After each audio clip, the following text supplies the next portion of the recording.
আসসালামু আলাইকুম। 13 তারিখে অস্ট্রেলিয়ার বিপক্ষে মাঠে নামতেছে বাংলাদেশ, যেখানে দুইটা টেস্ট খেলবে। প্রথম টেস্টটার কথা যদি আমি একটু কথা বলি, কারণ এটা নিয়ে কিন্তু একদমই কথা বলা হয় নাই এখন পর্যন্ত। কথা বলা বললে চলে যে এই বিষয়টা নিয়ে কথা বলা হয় না। অনেকে মেসেজ করেছেন যে ভাই, অস্ট্রেলিয়া এবং বাংলাদেশের টেস্ট নিয়ে একটা ভিডিও বা কথা বলা দরকার। তো আসলে দেখেন, বর্তমানে কিন্তু সবচেয়ে বড় ব্যস্ততা পার করছি, যেটা সেটা হচ্ছে বিপিএল। বিপিএলটা যদি এবছর না হয় অনেকটাই লস, ক্রিকেটারদের লস। যারা ধরেন আপনার বোর্ড বলে, আপনার যারা দর্শক আছে, ক্রিকেট ফ্যান আছে, তাদের জন্য বিশাল লস। একটা চাহিদা থাকে, একটা আশা থাকে প্রতি বছর। সেই জিনিসটা নিয়ে কিন্তু সর্বোপরি কন্টেন্ট নিয়ে ব্যস্ত, বা ফুটবল যেহেতু সামনে আছে, সাব চ্যাম্পিয়নশিপ। তো আজকে কিন্তু কথা বলবো বাংলাদেশ এবং অস্ট্রেলিয়ার যে টেস্ট আছে এটা নিয়ে। একদমই যদি আপনি খালি চোখে দেখেন, যেহেতু টেস্টটা দারোয়েনে আছে, তো দারোয়েনের পিচ সম্পর্কে যদি আপনারা জানেন যে কেমন কিং কন্ডিশন স্কোয়ার ফিট হয়, জানেন তাই স্কোয়ার মোটামুটি বলা চলে যে দারোয়ানের পিচ যেটা আছে, পিচটা কিন্তু মোটামুটি স্কোয়ার হয় এবং ফ্ল্যাট পিচ হয়, যেখানে ব্যাটিং করাটা খুব ইজি।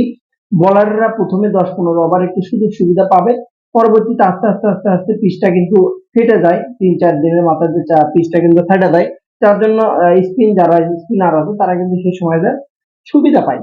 তো বাংলাদেশের স্কোয়াড যেটা আছে, স্কোয়াড যেটা দেয়া আছে, তো আমার চোখে যদি আমি এক কথায় প্রকাশ করি, অস্ট্রেলিয়া এবং বাংলাদেশের যে স্কোয়াডটা দেওয়া আছে, তাতে করে অস্ট্রেলিয়া বাংলাদেশকে উড়ে দেবে। এখন বলবেন ভাই আপনি বাংলাদেশের লোক হয়ে বাংলাদেশকে এভাবে ছোট করছেন। ভাই, টিমটার নাম অস্ট্রেলিয়া, আর ওটা কিন্তু বাংলাদেশের মিরপুর না, এই কথাটা আপনাকে মাথায় রাখতে হবে। একদমই ফ্ল্যাট পিচ। হ্যাঁ, তবে ওই পিচে যে বাংলাদেশ ভালো ব্যাটিং করবে না আমি এরকমটা বলছি না। যদি দেখেন আপনি, শান্ত, মেহেদী মিরাজ, সৌম্য সরকার, সাদমান ইসলাম, তানজিম হাসান তামিম, মমিনুল হক, জাকির আলী অনিক, তাইজুল, তাসকিন আহমেদ, স্পেশালি এতগুলো নাম, স্কোয়াডটা আপনারা অলরেডি জানেন, এটা পুরোপুরি বলার কিছু নেই। আমার চোখে যেটা সবচেয়ে বড় বিষয়, যে স্পেশাল কিছু ক্রিকেটার হতে পারে ওখানে, যেখানে মুশফিক হাসান যদি সুযোগ পায়, মুশফিক হাসানের স্পিডটা, তার ক্যালমাটা, তার ক্যাটাগরিটা দেখাতে পারবে। অস্ট্রেলিয়া স্কোয়াডে একটু পরে আসছি।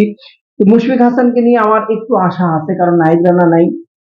নাহিদ রানার জায়গায় কিন্তু মুশফিক হাসান হয়তো বা, আমার একটা বিশ্বাস যে ভালো করবে, আমার একটা বিশ্বাস যে ওই পিচে মুশফিক হাসান ভরসা করা যেতেই পারে। ইবাদতের রিদমটা সেই আগের যে ইবাদতের রিদম, সেই জিনিসটা পাচ্ছি না। যে যে ইবাদত 5 উইকেট নেওয়ার পরে চলে গেছিল, ইঞ্জুরি হওয়ার পরে, একটা বিশাল একটা অ্যাচিভমেন্ট ছিল, তামিম ইকবাল ছিল টিমটাতে, সে সেই সময়টার সেই আপনার ইবাদতকে খুঁজে পাচ্ছি না। খালেদের সুইং ওখানে আহামরি কোনো কাজে দেবে না, ওটা আমার হাসান মাহমুদ ভালো করতে পারে। জাকির হোসেন অনেক।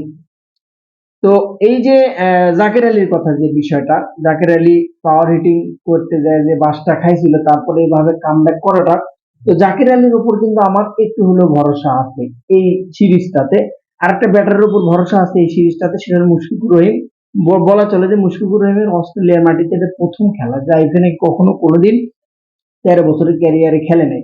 তো কিছু ক্রিকেটার আছে যাদের উপর ভরসা আপনি করতে পারেন, ভরসা। তবে মমিনুল হক, মমিনুলের উপর ভরসা নেই, মমিনুল ভালো করবে না। লম্বা ক্রিকেটার ছাড়া অস্ট্রেলিয়ার মাটিতে একটু ভালো করাটা মুশকিল, কারণ তাদের একাদশে যদি আপনি দেখেন, বাংলাদেশের একাদশ সম্পর্কে মোটামুটি একটা আইডিয়া দিলাম, যে টোটালি একবার আলোচনা করার দরকার নেই। হাতে গোনা কয়েকটি ক্রিকেটার যাদের আমি মোটামুটি মনে করি যে ভালো করবে। তবে তানজিম হাসান তামিমের কথাও স্পেশালি বলতে হবে। ওপেনিং এ যদি সে নামতে পারে, পাওয়ার হিটটা করতে পারবে, ফ্ল্যাট পিচে কিন্তু সে ভালো করার সম্ভাবনা আছে।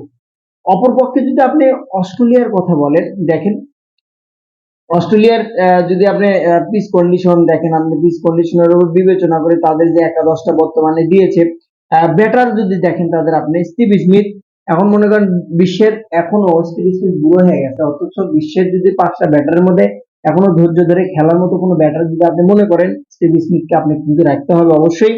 এবং লাবুসানের কথা স্পেশালি বলতে হবে, টেস্টের কিং। অপরপক্ষে তারবিজ হেড, আপনি যদি মনে করেন যে প্রথম সেশনে মোটামুটি টুক করে একটা 100 তুলে নেবেন, 50 তুলে নেবেন, তারবিজ হেডের পক্ষে সম্ভব, যে কোনো একটা ব্যাটারের সম্ভব। তবে বাংলাদেশের বিপক্ষে তারবিজ হেডের রেকর্ডটা কিন্তু কথা বলে না। তারপরে যদি আপনি দেখেন ব্যাটারি ক্ষেত্রে ওয়াদারল্যান্ড এবং অ্যালেক্স কেরির কথা স্পেশালি বলতে হবে, জস ইংলিশের কথা বলতে হবে, দুধর্ষ।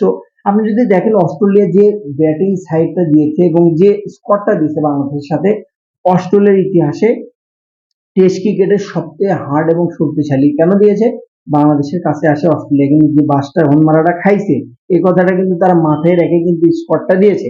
অলরাউন্ডার ক্যামেরন গ্রিন এবং ওয়েবস্টার আছে, দুইটা অলরাউন্ডার আছে, যদি আপনি খেয়াল করেন, ক্যামেরন গ্রিন প্রপারলি একদম মানে শুধু অলরাউন্ডার বললে ভুল হবে, ব্যাটিং সাইডটাও 100% দেবে, বোলিং সাইডটাও কিন্তু 100% দেবে। বোলিং সাইডটা যদি আপনি চিন্তা করেন, বোলিং সাইডটা চিন্তা করলে একদমই কি বলি, ঘুম থেকে উঠছি তো কথা বলতে বারবার খালি হামুচ্ছে। তো আপনি যদি বোলিং এর সাইডটা দেখেন, Pat Cummins, Mitchell Starc, Josh Hazlewood, Scott Boland, Nathan Lyon, কোন বলারটাকে আপনি মনে হয় যে কোন বলারটাকে বাংলাদেশ সহজভাবে মোকাবেলা করতে পারবে? চিন্তা করেন, নাথান লায়ন মানে টপ স্পিনারের মধ্যে অস্ট্রেলিয়ার একজন, এবং বোলারের কথা যদি বলেন, ডানহাতি ফাস্ট বোলার যে ওয়াসাম একজন বোলার, যে কোনো সময় ম্যাচ কিন্তু ঘুরে দিতে পারে। জশ হাইজেলউডের কথাও যদি বলেন, আপনি নতুন করে প্রমাণ করার কিছু নাই, প্রথমে আসে মামা টপ অর্ডার দুইটা নেওয়ার ক্ষমতা রাখে, আইপিএল থেকে শুরু করে ইন্টারন্যাশনাল ক্রিকেটে তার চাহিদা অন্যরকম। প্যাট কামিন্সের কথা আর বলার অপেক্ষায় রাখে, সবসময় নিজেকে প্রমাণিত, সবসময় নিজেকে বারবার প্রমাণ করেছে। এক্সট্রিমলি সরি, আসলে ঘুম থেকে উঠছি কিছুক্ষণ আগে, অফিসও আছে, আমার ভিডিওটা দিতে হবে, বাস কথা বলতে হবে, আর সময় পাবো না।